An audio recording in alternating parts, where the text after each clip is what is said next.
My Sahana is a non-profit organization designed to reduce stigma and increase awareness about emotional health and wellness in the South Asian community, such as bullying. Bullying is a sad reality. It is important that we recognize the signs of bullying within our community and take a part in the struggle to end it.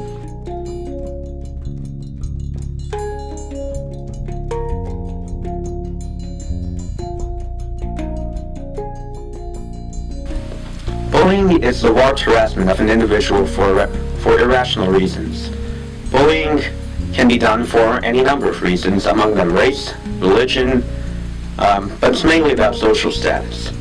Most forms of bullying have one thing in common. The bully has more social status, more power than the victim. Another thing is also true about all forms of bullying. Regardless of how widespread it is, no one deserves to be bullied. Bullying is basically when someone else is saying things or doing some actions that make others feel uncomfortable. It's usually when people make others do things they don't want to do. Bullying behavior can include teasing, insulting someone, particularly about their weight or height, race, sexuality, religion, or other personal traits, shoving, hitting someone, or gossiping about someone. Bullying is a form of abuse. It can be physical abuse or it can be verbal abuse. Bullying can come from a friend, a family member, or someone you don't even know.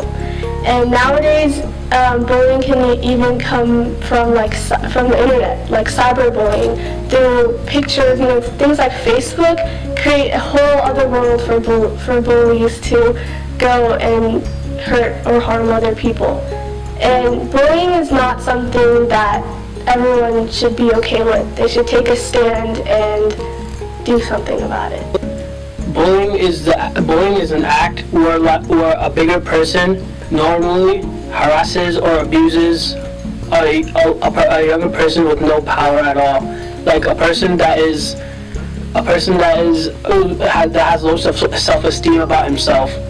Normally an example would be like a jock picking on, let's say, a person that studies a lot.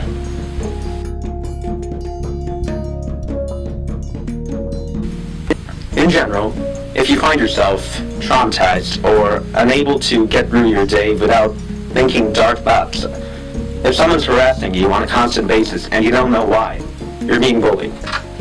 Most victims of bullying are ostracized from their peers socially, and it's a big problem. So if you find yourself without friends or with a small group of friends and there's someone who just refuses to leave you alone, you're being bullied. Some of the ways bullies act are by calling others names, making them feel uncomfortable or scared, leaving them out of activities, and just making them feel disappointed because they're not doing the right things. Someone can know if they're being bullied by just feeling hurt. If someone makes you feel uncomfortable, or if someone makes you feel like you're not the potential that you truly are, then that is bullying. And it's you can always go and talk to someone about it, and it's not something that you should keep in. If someone's bullying you, there's always someone that you can go and talk to.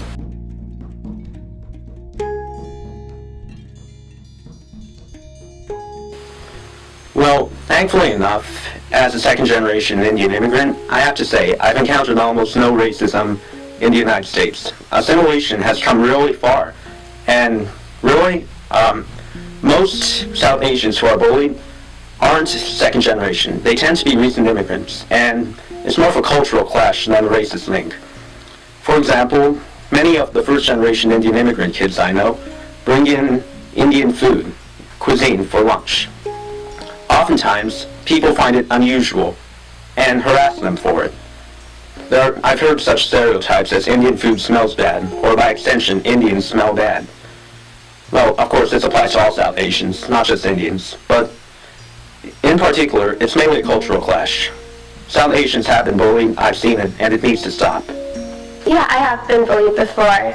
It was a horrible experience. I'm pretty sure everyone has been bullied before once in their lifetime.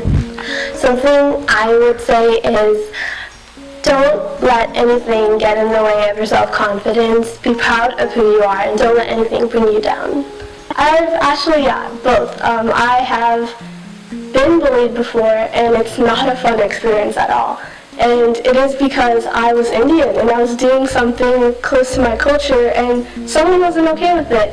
And at first I felt like, oh, maybe I'm doing something wrong. Maybe it's me that's, not doing the right thing for society. But actually, being unique and being who you are is what you should stay true to. And if someone has a problem with that, then that's their problem. Let them think what they want. But you always have the confidence and you always should know your potential. Get some more friends and just try and get through your day confidently. Really, that one person who's harassing you doesn't matter much in the long run. Don't let them affect you. On an administrative level, schools can do a lot to prevent bullying. The main thing that every school in America needs to do to stop bullying is to foster a caring environment, some place where children can get together to learn without fear of harassment. Among things schools can do are greater teacher vigilance and perhaps more surveillance of places that aren't watched very well, and perhaps act more decisively when it comes to discipline. Because really, no one deserves to be bullied. Some of the ways bullying can be prevented is talk to an adult. You have a right to be safe, and I believe adults can help prevent bullying. And also, if you ever see someone being bullied, you should definitely stop it, because if you don't, then you're saying bullying is okay with you.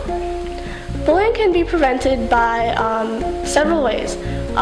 One, you should first of all never not do anything about it, because if you just let them keep bullying you, then you give the power to them and you make them feel like they can do whatever they want. So what you have to do is talk to someone about how they can stop. It can be a counselor at school. You can go to them and talk to them about a certain person, and the principal or counselor will talk to that person who's bullying you and they can fix it.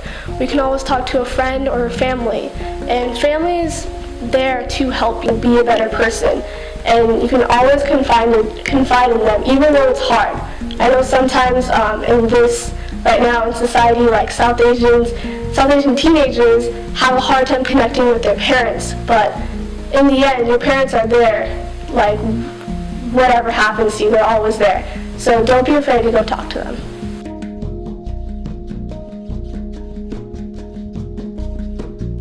Well, I like South Asian parents. I have two of them myself. But in general, if there's one thing I've noticed that I don't like about South Asian parents, it would be the environment of pressure that kids are constantly put under. Oftentimes, their South Asian parents, being from a different culture, don't quite understand the exact meaning of growing up in a place like America. From what I know of India, its school system is a fairly rigid, structured system, with not much room for any bullying to actually happen, because everyone's so engrossed in academics and trying to make themselves better. It's a great system, but over here in America, there's a more free-flowing environment that South Asian parents don't necessarily understand. So what I'd like to say to them is, try and understand the exact circumstances your child is going through. Try and empathize and realize, perhaps, that their experience might be different. Just listen to them. That's really all anyone can expect. Parents should be aware of the problems going around. They should have a close relationship with their children, so if there ever is a problem, the kids can confide in them and help prevent bullying. Well, for South Asian parents, inexperienced, it is hard sometimes to connect with them, and I'm sure sometimes some South Asian parents can have trouble trying to talk to their kids, but from the beginning, it's important to have a good relationship with their parents. So I would say for the South Asian parents to always talk to your kids. Ask them how their day was, or about their friends, or if they do extracurriculars, how that's going, or make sure they feel comfortable around